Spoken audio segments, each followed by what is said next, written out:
Imagine the most powerful man in the room, a billionaire CEO at his own fairy tale wedding, surrounded by every luxury imaginable. Now watch him commit a single unforgivable act that shocks everyone into silence. He just slapped his own mother, but what he didn't know was that a quiet waitress, a woman everyone else ignored, was about to become the one person with the courage to make him kneel.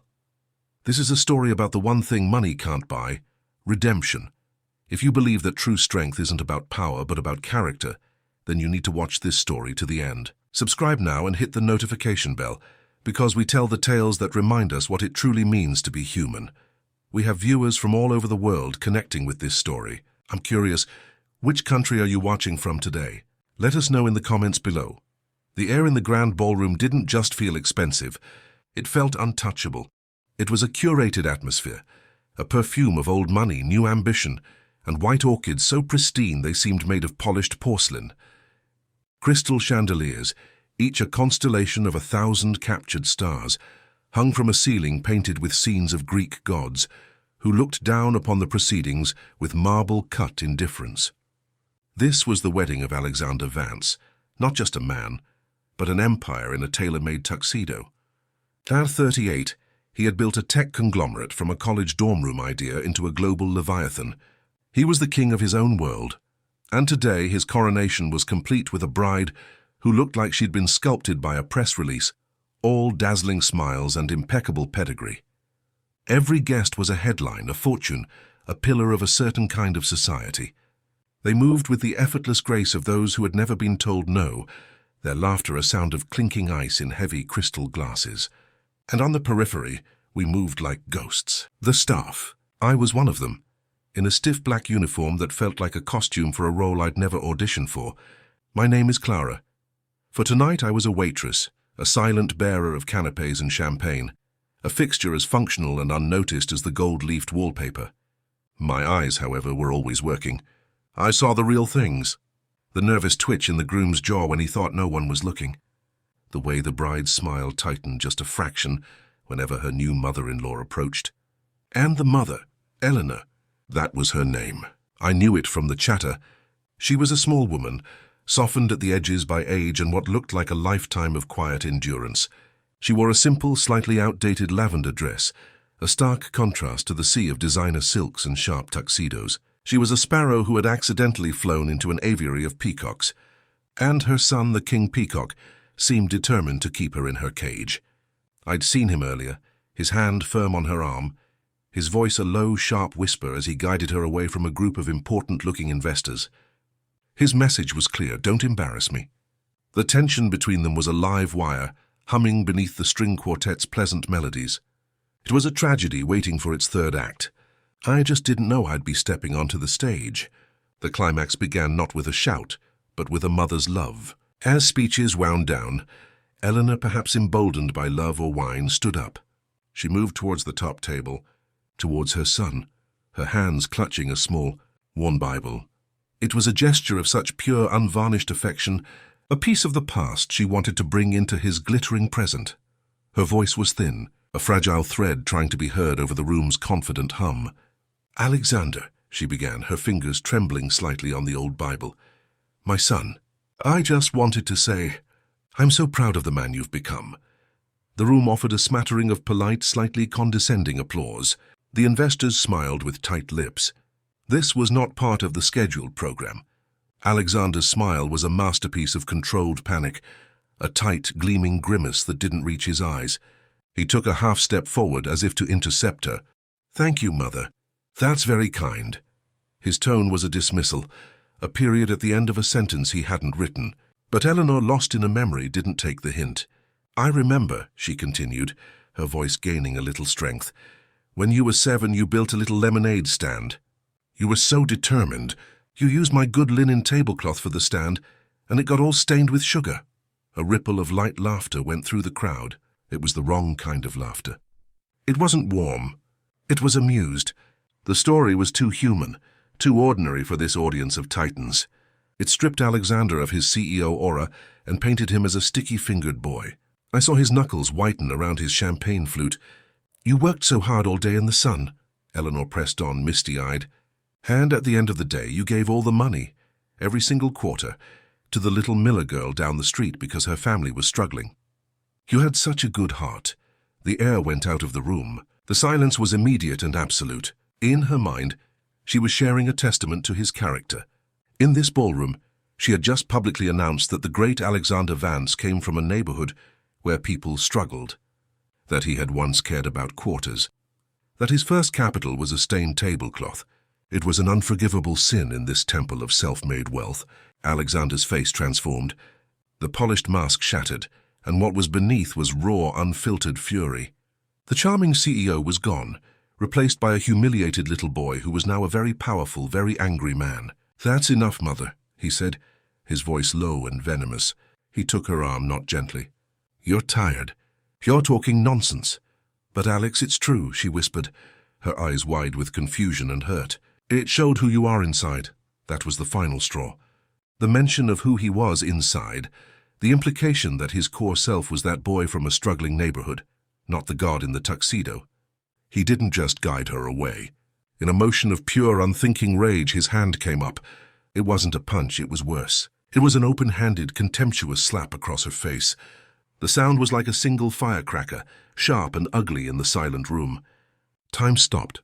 Eleanor stumbled back, her hand flying to her cheek, her eyes pools of utter devastation. The Bible fell to the floor with a soft, thudding sound. For a second, nobody moved. The string quartet had frozen, their bows hovering above the strings. The guests were statues of shock and horror, their social programming short-circuiting. They had seen a secret they were never supposed to see. The emperor had no clothes, and he had just struck his own mother. And in that suspended, breathless moment, I stopped being a ghost. My feet were moving before my mind had fully processed the command. I wasn't Clara the waitress anymore. I was a mother myself. I saw my own son's face in that woman's tears. I walked towards the center of the universe, towards the man who had just broken the most fundamental law of humanity. The pristine, polished floor seemed to stretch for a mile between us. Every step I took in my sensible, silent shoes echoed in the cavernous silence. I felt the weight of hundreds of eyes on me, a collective gaze of shock and morbid curiosity. I was a disruption, a flaw in their perfect gilded reality. I saw the security guards at the periphery tense, their hands going to their earpieces, but they were as frozen as everyone else by the sheer, unprecedented nature of the event. Who was I? What was I doing? I didn't have a plan. I only had a conviction, a cold, clear certainty that settled in my bones. I walked past the fallen Bible, its pages splayed open on the floor like a wounded bird. I did not look at the weeping mother, though her soft, shattered sobs were the only sound besides my footsteps. I walked directly to Alexander Vance. He was still riding the adrenaline of his rage, his chest heaving, his eyes wild and unfocused, looking at the crowd as if daring them to challenge him. He was the apex predator here, and he had just re-established his dominance through violence. He didn't see me as a threat. I was part of the scenery. When I stopped, directly in front of him, so close I could smell the sharp, citrusy scent of his cologne, his eyes flickered down to me with pure, unadulterated contempt. "Get back to your station," he snarled. His voice, a low whisper, meant only for me. It was the voice he used to dismiss subordinates, to fire people, to crush bugs. But I was not a bug tonight. I did not move. I held his gaze, and my voice, when it came, was not loud, but it was clear and carried in the dead silence. It was the voice I used with my son when he had done something truly wrong, a voice stripped of all anger, filled only with profound disappointment and an immovable truth. "Look at her," I said, my words falling like stones into a still pond. He flinched as if I'd struck him. He wasn't used to being given commands, especially not from a woman in a waitress uniform. "How dare you?" he hissed, his composure cracking. "Security!" But the command lacked its usual force. I didn't raise my voice. I simply stood my ground, a rock in the stream of his fury. I said, "Look at her." My eyes never left his. "Look at the woman who carried you for 9 months. The woman who stayed up with you through fevers. The woman who worked 2 jobs to put food on the table after your father left. The woman who kissed your scraped knees and believed in you when you were just a boy with a lemonade stand and a heart too big for his chest." With every sentence, I stripped away a layer of his armor. I wasn't reciting a story from a fallen Bible. I was speaking a universal language, the scripture of motherhood. I saw the names of the guests in the crowd, Preston, Harrington, Whitlock, but they meant nothing now. This was more ancient than their bloodlines. She isn't a stranger, I continued, my voice softening yet gaining power. She is your first home. The sound of her heartbeat was the first music you ever knew, and you desecrated that. You raised your hand to the very root of you. Alexander's face was a battlefield. The rage was still there, a furious defensive fire, but now it was fighting a losing war against a rising tide of shame. His eyes, against his will, flickered toward his mother. He saw her properly for the first time since she'd stood up. He saw the red mark blazing on her pale cheek, the utter devastation in her posture, the way her whole world had been reduced to that one, stinging betrayal. His jaw worked, but no sound came out.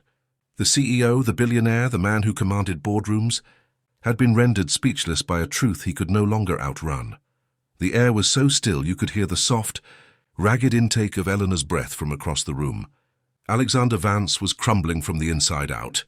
I watched it happen in the subtle tremble of his lower lip, the way his shoulders, usually set in a rigid line of absolute authority, now slumped under an invisible, crushing weight.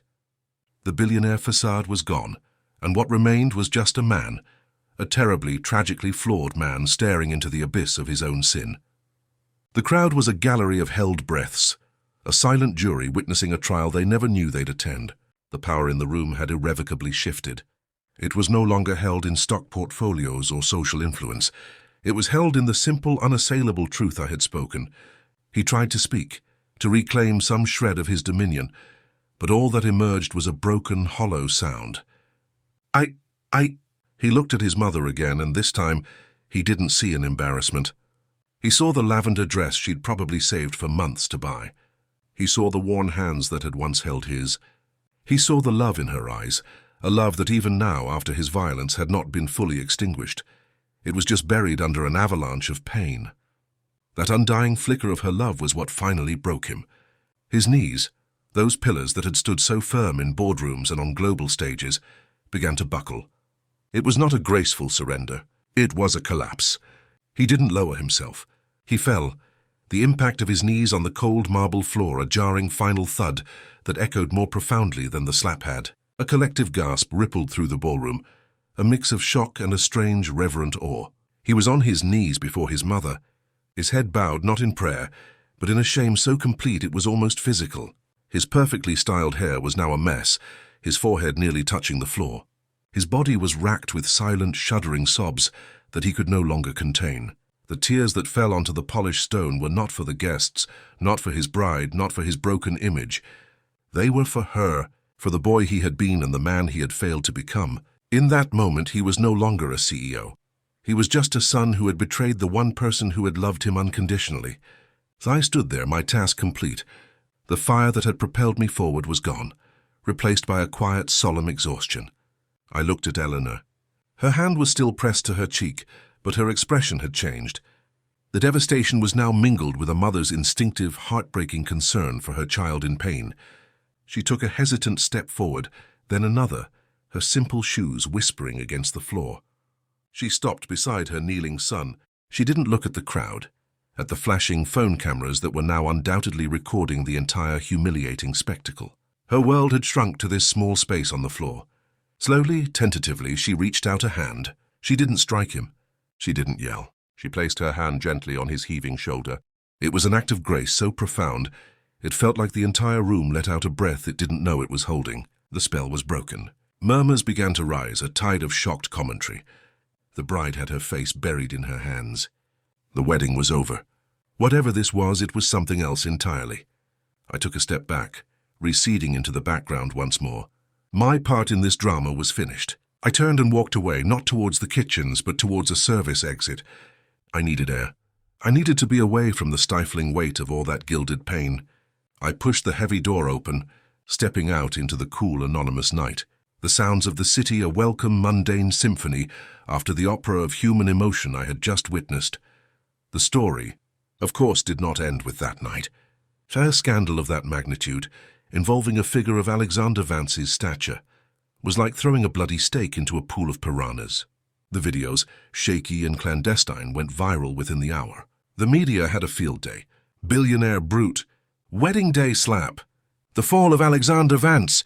The commentators and talking heads dissected every frame, every expression. They analyzed my intervention, my words, my identity. For a few weeks, I was the waitress who spoke truth to power, a mysterious figure in a black uniform who became a symbol for a fleeting moment. I did not enjoy the spotlight. I gave no interviews. I simply went back to my life, to my son, to the quiet rhythm of days that were not punctuated by the dramas of billionaires. The true story, the one that didn't make the headlines, was the one that happened in the quiet. Alexander Vance's world did not just suffer a reputational hit, it underwent a seismic shift. The board of his company, fearing the catastrophic impact on their brand, forced him to step down temporarily. The wedding was annulled. The bride's family wanted no part of the ongoing saga. He lost the very things he had thought defined him, his position, his power, his picture-perfect future. But in losing everything, he found the one thing that mattered. He checked himself into a remote intensive therapy program. He did not do this for the cameras. He did it because for the first time in his adult life, he was forced to look at the hollow man he had become, and the view was terrifying.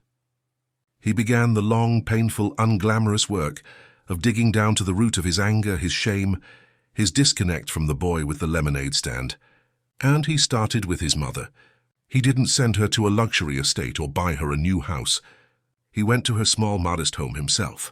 He sat at her kitchen table, the same one he'd done his homework on, and he listened. He listened to her stories about his father, about her struggles, about her fears and her hopes for him. He apologized, not with a grand gesture, but with 1,000 small ones. He showed up. He fixed a leaky faucet. He helped her in the garden. He learned for the first time who his mother was as a person, not just as an accessory or an obstacle. The transformation was not immediate, but it was real. The arrogant, hardened edge he carried for so long began to soften. A year later, he started a new foundation, not with a flashy press conference, but with a quiet mission statement. It was dedicated to providing mental health resources for low-income families and supporting adult children repairing relationships with aging parents. He funded it with a significant portion of his personal wealth. He didn't put his name on it in giant letters. When he spoke about it, his voice was different, quieter, more thoughtful. He had been humbled, not just humiliated. He had been rebuilt from the ground up. I know this because one ordinary Tuesday afternoon, a letter arrived at my home. It was not an email. It was a handwritten letter on simple, heavy stationery. It was from Alexander. He didn't offer me money. He didn't offer me a job. He simply thanked me. He wrote that my words in that ballroom were the first crack in the fortress he had built around his heart. He said I had been the catalyst for him to finally become a man instead of just a success. He said he would spend the rest of his life trying to be worthy of the second chance I had given him by stopping him in his tracks. I put the letter away in a drawer. I never saw him again. But sometimes when I see a story about his foundation's work, I think about that night. I think about how the world is held together by simple, unbreakable laws of love and respect, laws that no amount of money can repeal. And I remember the sound of a billionaire's knees hitting the floor, and I know that sometimes the most powerful thing in the world is not a title or a fortune. It is the truth spoken quietly by someone who has nothing to lose but their own soul.